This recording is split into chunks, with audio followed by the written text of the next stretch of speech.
Everybody out there who is interested in democracy. This lecture took 6 months to research and took a lot of critical reflection and thinking, and so this lecture is not to be taken trivially, and I would ask the general public to respect the contents of this lecture. I would ask those who are public policy makers in government departments around the world to take seriously what I'm about to say and to discuss amongst yourselves the issues that are going to play out within the lecture. The lecture is entitled Democracy, Public Space and Preaching.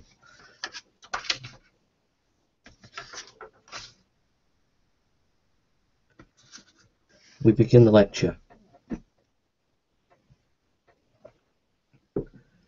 The privatization of public space without due consideration to our democratic rights is a national disgrace, a disgrace that America, the European Union and global community share.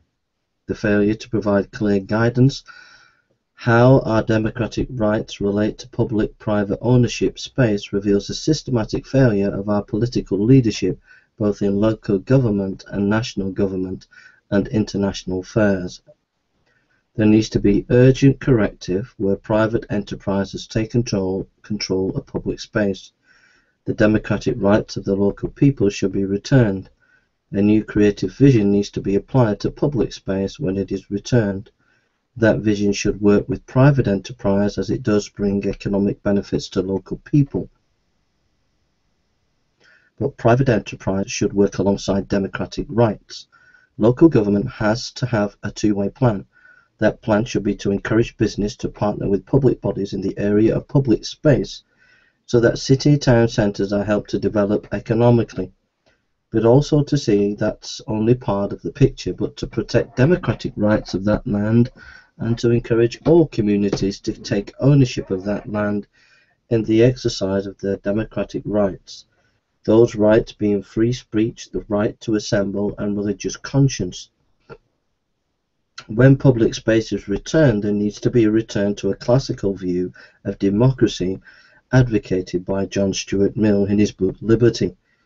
The democracy we see operating in the UK, Europe and America is a parody of democracy. It is a shallow democracy, inconsistent with itself, dogmatic, partisan, and will lead downfall of democracy if not urgently challenged. This shallow democracy is one that will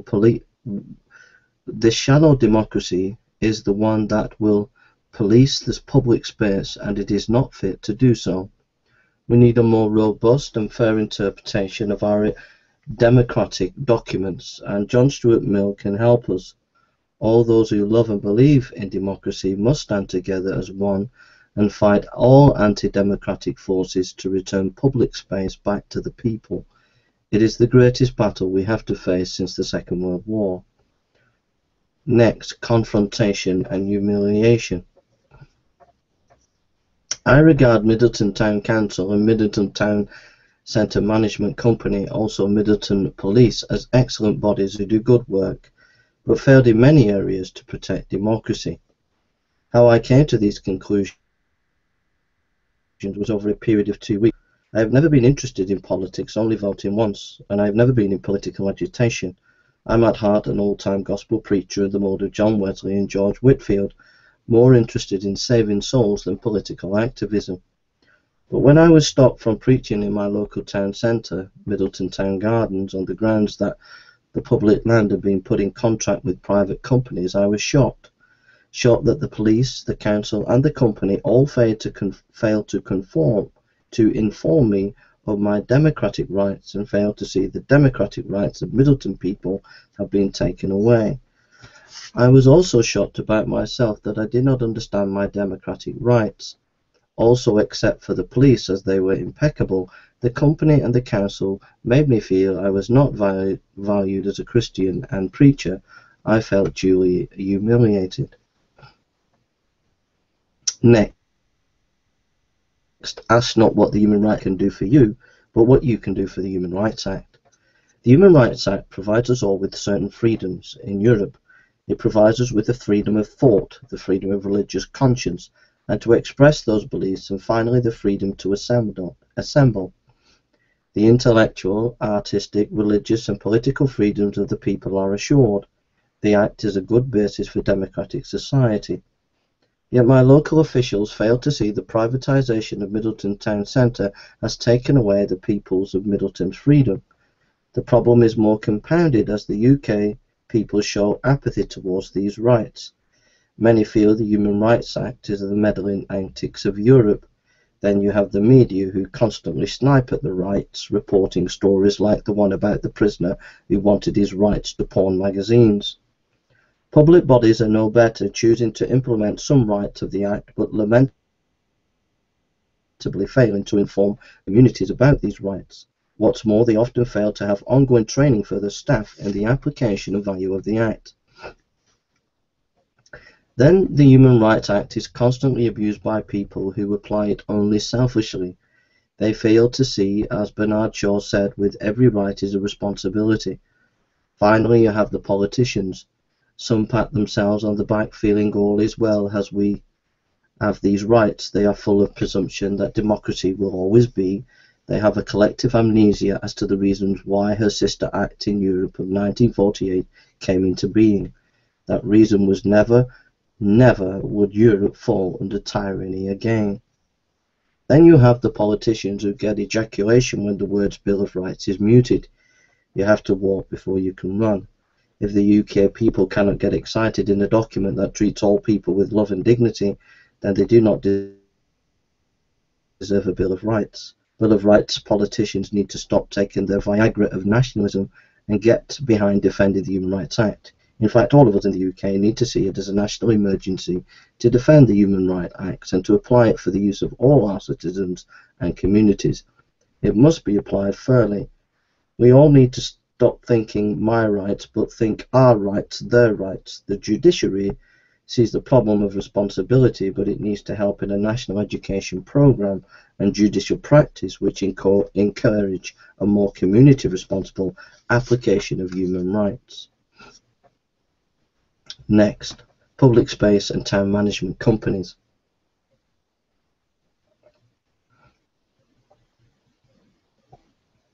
Just to decide, those who are in America, just bear with this because this will have a direct application to you in a second.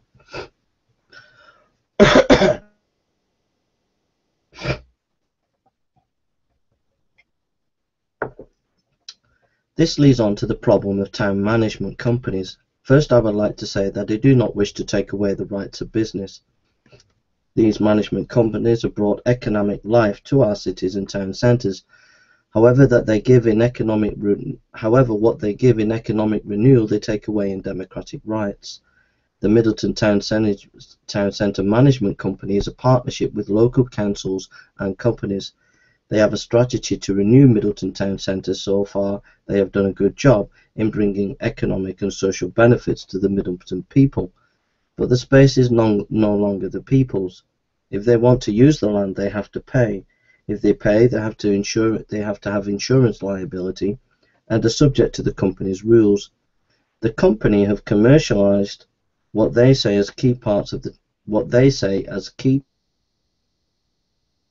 town centre, just Middleton Town Gardens. Can the Middleton people now exercise the democratic freedoms on that land now? No, they cannot. In Swinton Town Centre, we see how this works. The Salvation Army wanted to play music and give out leaflets in the town centre. The town management company said yes, but put restrictions. They could give out leaflets but not talk to people. Is this really a democratic society that would put such restrictions and violate our democratic rights? Then the Salvation Army were told they were limited as to when they could have access to the town centre. But what if it was a poet or a political activist or a gay rights activist or a Muslim group? All the community should have the right to use the public space for artistic, religious and political reasons, so long as they respect the rights of others. What's more, these town centre management companies in their strategies have absolutely nothing in their plans to help facilitate local democracy. If you go to the national website of the advisory body to the companies, all-party town centre management group, you cannot access their documents which they send to the town management companies unless you are a member. Is this really the democracy we want? On top of this, our Prime Minister sits on this board that is giving the strategic vision for these town management companies. Their website has much vision on the economic side of town centres. It has no vision whatsoever for local democracy and how public space can be used to encourage and protect the democratic rights of the local people. Except that is the management companies are warned not to tamper with Christmas lights so the people like them and they tamper with them at their peril. These companies are mushrooming around the UK and Europe. In America, they are causing lots of problems for the local people in the issue of free speech. In America, there are often court battles, but the ordinary people lose to the big companies. This is also a global problem too. The Robin Hood Act and the Public Space Act. Public space, especially prime public space in town, city and city centres, is too precious to hand over complete control to business. We need a law called, I suggest, the Robin Hood Act. It will give clear guidelines to town management company partnership as to exactly the powers they have on public land and ensure the democratic freedoms of the people. It will call for clarity, correction, creativity and classical democracy in all public bodies. Public bodies will be required to clearly inform the people when they go into these company deals how this affects the local people's democratic rights and how they as a public body will ensure the people's democratic rights. Next, the law will call for all public bodies to take full control of any land they have sold or contracted to companies. They will do this on behalf of the local so that the people can enjoy and practice their democratic freedoms. Public bodies will be required to do an audit once a year to show how they use the land creatively in encouraging people in democracy. Have they encouraged all the known community, religious and artistic groups to share the space? They will also be required to supervise that space, interpreting the Human Rights Act from a classical model of democracy as set out by John Stuart Mill in his book Liberty. Europe should do the same and call it the Public Space Act. This should be done, however, with the utmost respect for local businesses and due consideration for the rights of companies. I understand the situation is different in America, but some of these policies need to be implemented in public space concerning democracy and the rights of citizens in America too. Public space and violence. The government has inherited a 4-point plan to deal with terrorism in our lands. Part of that plan is to encourage community cohesion so Islamic jihadists are not able to infiltrate young, disaffected Muslim youths. There are whole departments involved in this. There is a general feeling they don't really know how to solve the problem of homegrown jihadists. But taking back prime public space and having more of a creative use of public space would help strengthen democracy and weaken the jihadist movement. Muslim youth should be encouraged to come to public space, read Muslim poems, share Islamic culture, share the Quran and engage in very vigorous public debate on the political issues of the day. This would make the Muslim youth feel they are part of UK society. This is much better than spying on them and promoting more moderate Muslim leaders to speak on their behalf. If prime public space is not taken back and used, then Muslims will feel isolated. Jihadists will thrive, then other military groups will form in opposition to them. Ownership for public space is vital for national security. Next, the doctrine of infallibility and the tyranny of the many. How we manage this prime public space is of utmost importance. For too long, governments have been tampering with their constitutions, implementing devolution and changing voting systems, but they are playing the fiddle while Rome burns. The sad fact is, vast millions of UK and European people are not interested anymore in the democratic process. This is also with America. They feel unrepresented, marginalized, and have little or no confidence in their leaders. This is because the democracies are run by a secular elite that invented its own brand of democracy, not in accord with the classical model of democracy. They force this on the people with an iron will, crushing any opposition that might challenge it. Certain sections of the community feel empowered by this as it suits them, but many feel squashed or ignored. Because people don't care anymore, apathy sets in. The elite feels all is well because they run the show, but the rotten seeds of decay are there for all who will see. We urgently need to return to some ideas of John Stuart Mill, the doctrine of infallibility and the tyranny of the many. This will bring new life to UK democracy and other nation states that follow our lead. Mill said that no view can claim infallibility, that the majority view needs to keep alive an opposition for its own good because it could possibly be wrong. Also, in the defense of the majority view, it has to win by reason and evidence. He said if the majority view silences opposition, then its view will become held dogmatically and fall into complacency. What this means is the secular agenda for democracy has to allow for the religious voice to speak, or democracy will decay. This also protects against the tyranny of the many if we allow opposition to our views. Opposition that respects the rights of others and the democratic process. Then if the secular agenda becomes more powerful, or any other agenda, the minority will be protected. If these ideas were applied consistently, we would see a much more united and healthier society than we see now. It is a lack of consistent application to these ideas that would lead to the destruction of our democracies if not corrected. Public space and Islam. If we take these simple ideas and apply them to Islam, then we have some interesting results. Muslims should have full freedom as part of our democratic states. They should not be stigmatized if their women wear the burqa, for example. They should be treated as equal and not controlled by nervous politicians. They should not be made to feel inferior because they hold to ethical or cultural values that are at odds with secular values.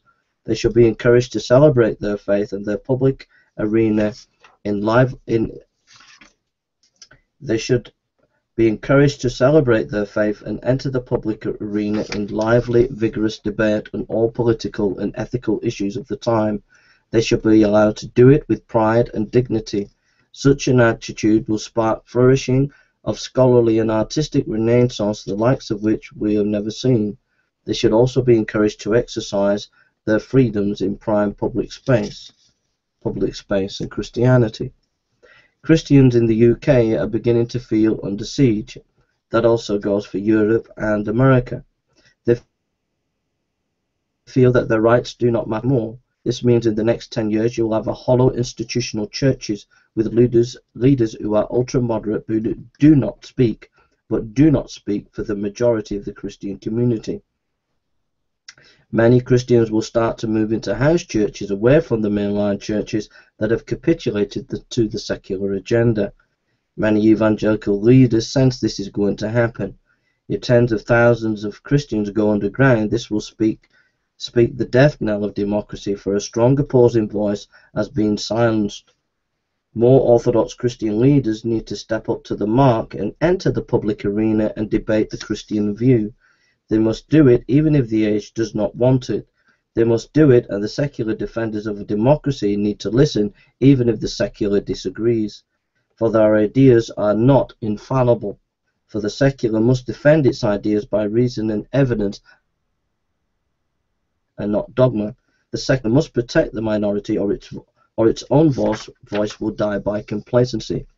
For a few years now, we Christians have been on the back foot, reacting to situations, taking public bodies to court if they infringe our rights, but feeling we are losing the war. We need a much more proactive view of democracy and rights.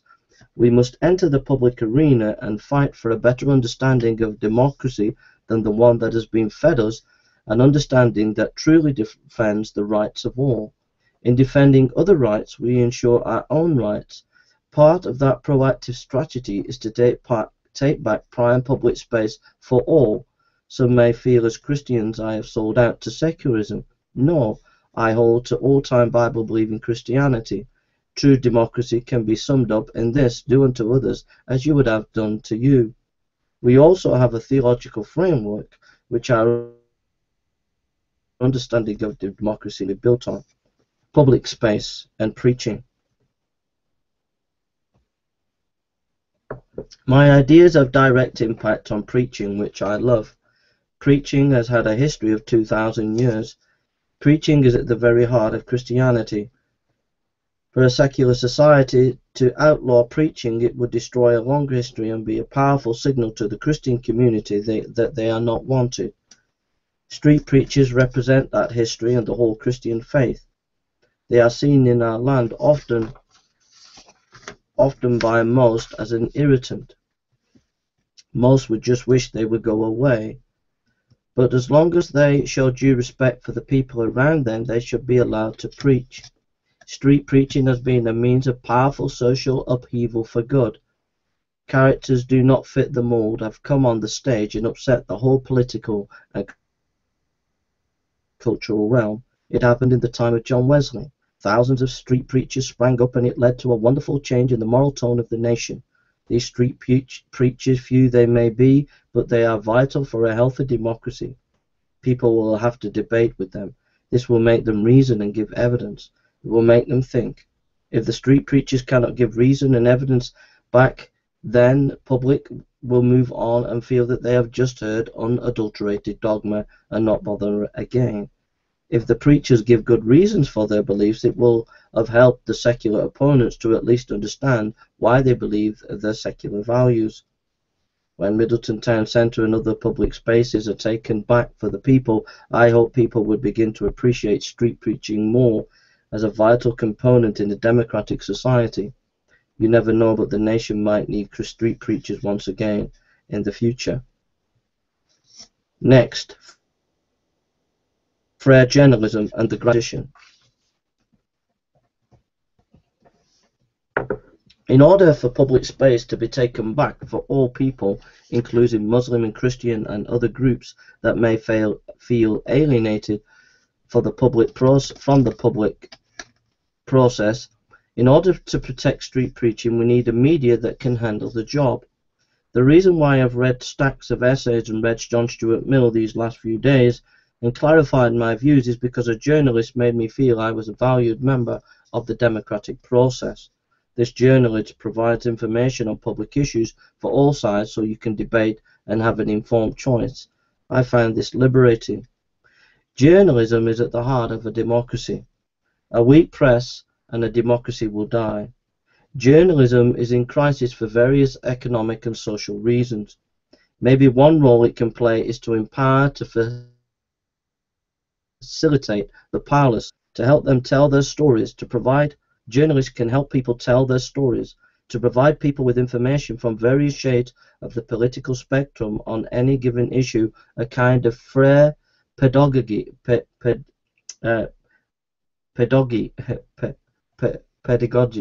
can't pronounce it, Frere teaching of journalism. Combined with this, there needs to be a return to the grand tradition of objective reporting. Journalists need to really start believing in democracy again and not be so cynical. Renewal and national resistance will start with them. They need to stick together from all sides of the political spectrum and cry out for a new democracy based on more classical model. They need to fight with all their might. In parenthesis, we've seen how much of the major journalists recently are just been pushed around by those who run the political and economic agenda. Just an aside, the grand tradition must return and bring back some sense and proportion to the nonsense that is going around in the name of democracy, but is really a fool's gold. Public space in the Middle East. We must always remember that others are watching us. One Muslim scholar, Tariq Ramadan, has noted how the Western leaders have supported Middle East dictators, and yet they preach to these same Middle Eastern countries about the virtues of democracy. If we have lost credibility on the international stage with our double standards about the application of democracy, let us hope we can show some consistency with our own borders. New democratic states that look to Western countries as models will not be impressed if its own people cannot even use its own town centres for their democratic rights. Enemies of democracy will exploit these glaring inconsistencies, putting in jeopardy the fragile democracies that might emerge. How can it be inspiring for these Muslim countries to be democratic when the UK, Europe and American people cannot stand outside their own parliament to protest? Incarnational politics and the end of the Tinseltown Westminster. Our elected representatives have a credibility gap with the UK people. There is an unreality in Westminster and at Washington for that matter. It is in its own, they are in their own little dream world playing their own little games. They fool themselves into thinking they are doing democracy. Is 24-hour media spin and getting back handers from big business really democracy? Is that what it really all about? Politicians need to come out of their ivory towers and go people. MPs should spend a month working in a hospital with a mop in hand and clean the hospital floor. They should see this as a lifestyle. The same should be done with the senators at Washington. They should take some time out each year and do these jobs with the people they represent. One MP could spend a month working in the fire brigade. Another senator could spend a month working in the police as a police officer on the beat. This is much better than an MP sat in a surgery waiting for thought to come to them, or a senator sat at Washington drinking a little bit of coffee and not doing anything. This is better than coming out to the public when you want to be elected or for a photo shoot for your party magazine. This would restore confidence in our leaders like nothing before. It would bring renewal to democracy. It would mean that public spaces would be more likely protected because the MP and senators love the people and the people love their political leaders. This is what I would call incarnational politics. Just as Jesus Christ came down to be amongst the people, so our politicians need to do the same. Public space and secret societies. If public spaces are to be protected for the democratic rights of all, then secret societies need to be rooted out of the democratic process. No public official should be allowed to take office unless they inform Parliament or Washington of their membership of such secret societies. No contracts by local government should be signed unless all board members of the said company declare openly they are involved in these societies. Parliament and Washington and the public should have access to who are the members of these societies and the nature of their activities. This must start with the Masons, then move on to any similar societies. This too will keep safe our public spaces and bring a healthy breeze into political life. I'm not into conspiracy theories, but ordinary people know these things go on, and the implications that has for civic life is drastic. I know what I have said means I now have many powerful enemies and they will seek to utterly destroy me. But if we are going to have good democracy, then the true Democrat will fear no opposition, but work to defend the rights of the people come what may. The fire that burns in my heart for democracy will never be put out, not by a million Masons against me. Public space and public responsibility.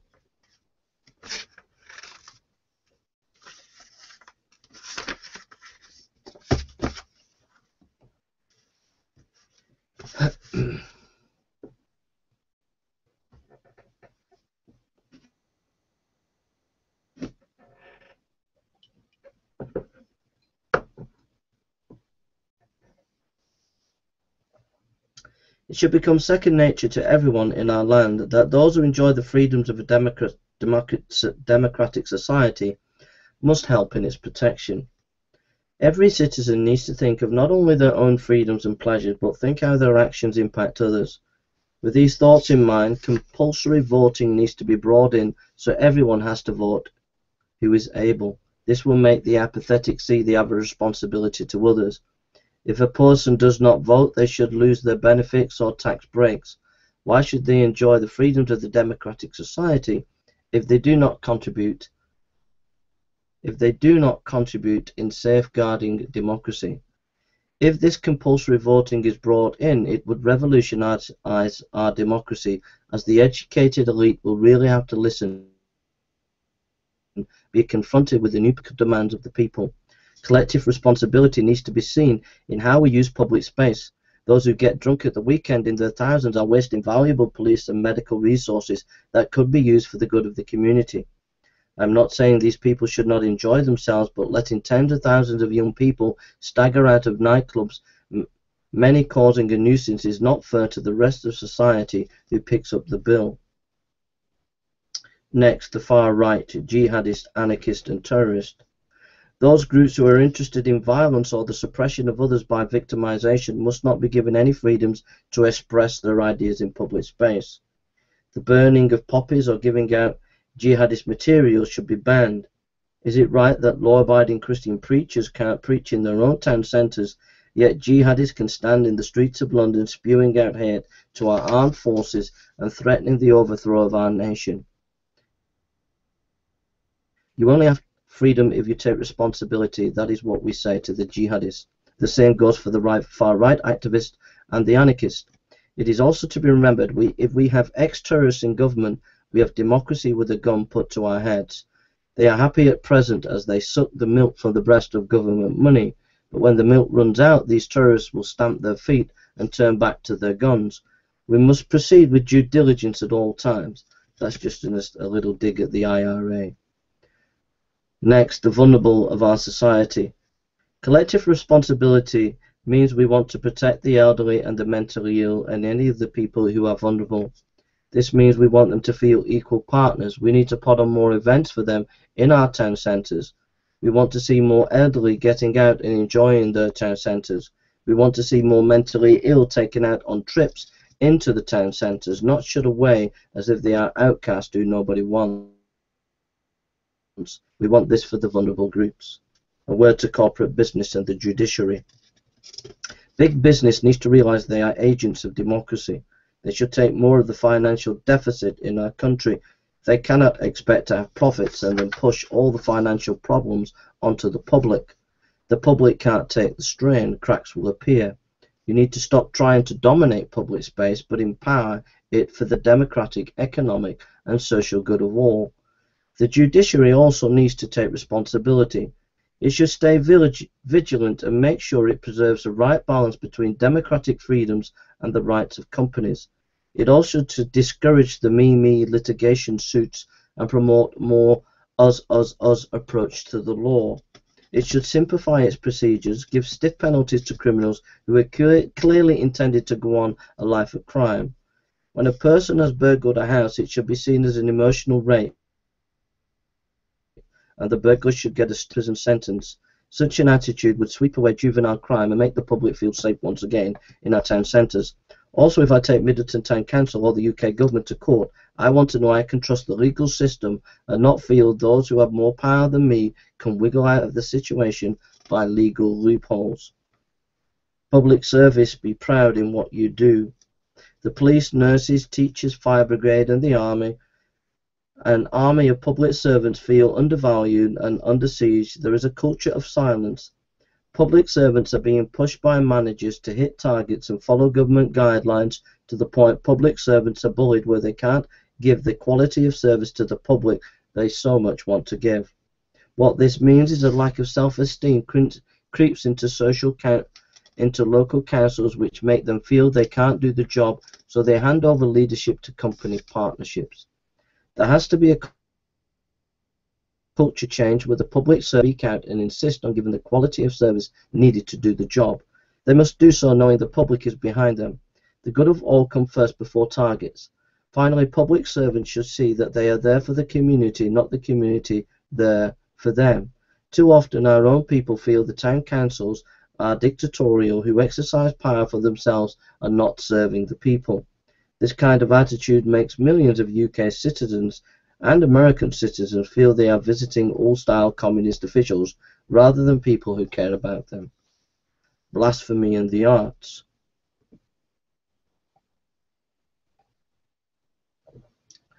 Religion and the arts needs to take a more collective responsibility for the good of democracy. This will have a direct impact on how public space is used. The arts need to encourage more Christian, Muslim, Jewish, Hindu playwrights and novelists, etc. The arts are far too often follow a multicultural agenda mixed in with the spices of secularism.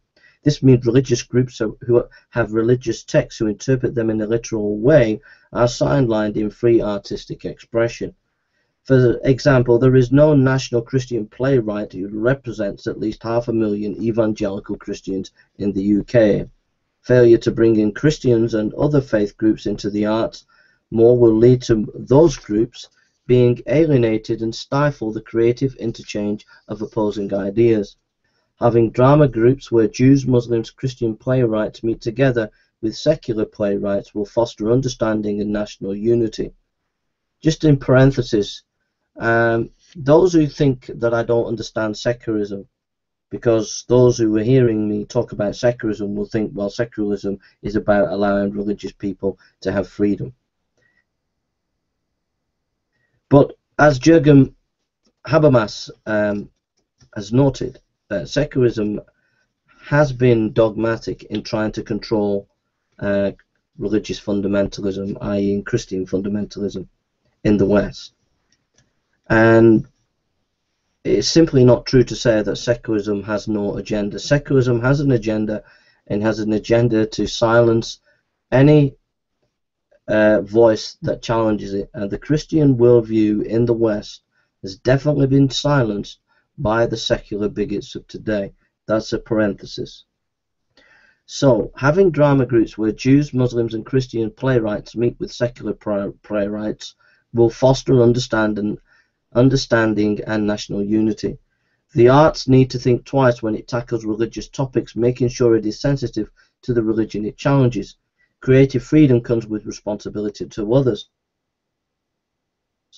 If the arts tackle a subject that sends a religious community in convulsions, it will send a strong message to the religious community they do not belong in the democratic process. On the other side, religious communities need to be careful how they react if their views of what a playwright or writer has said is blasphemous.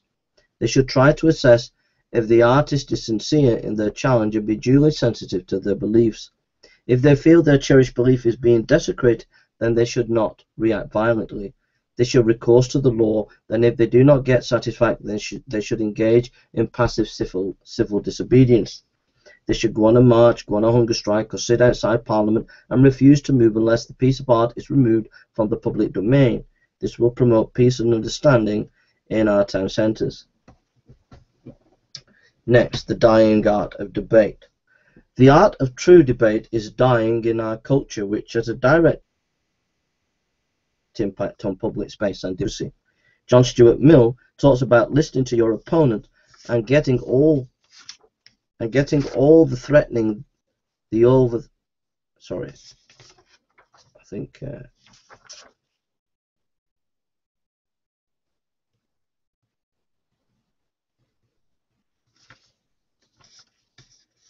sorry, I'll just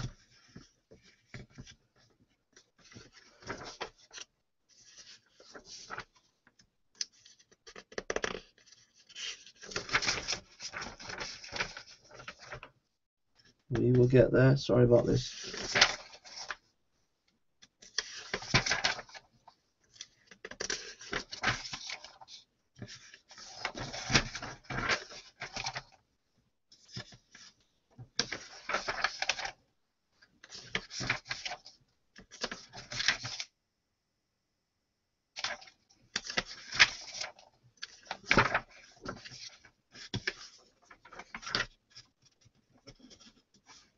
Get there. Just forgive me for a second. I've just lost a page.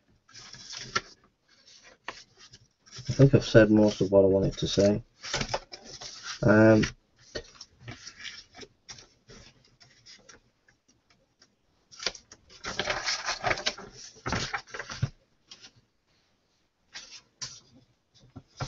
Okay, yeah, the dying art of debate. The art of true debate is dying in our culture, which has a direct impact on public space. John Stuart Mill talks about listening to your opponent, and that's where we're going to leave it. My research paper, I've lost the last few pages in the printing out of my lecture, and I'm now going to do another lecture on Luther the Reformer.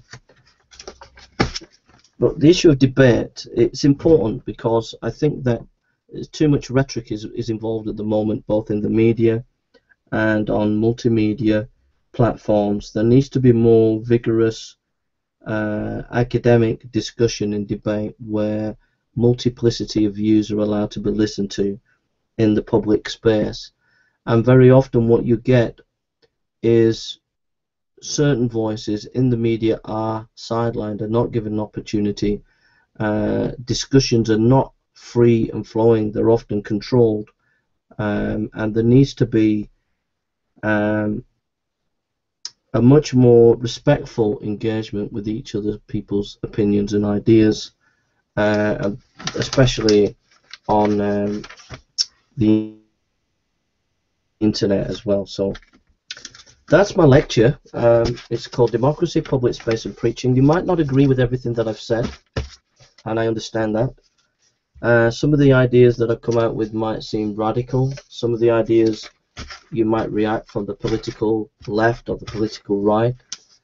You might react to it from a Christian or non-Christian point of view. But if this lecture at least makes you think about the nature of public space, basically the issue that my lecture is tackling is the fact that public space in town centres and city centres and villages are being given over to companies, and people are not realizing that this is having a diametrical effect on how we understand democracy, and it's a strategic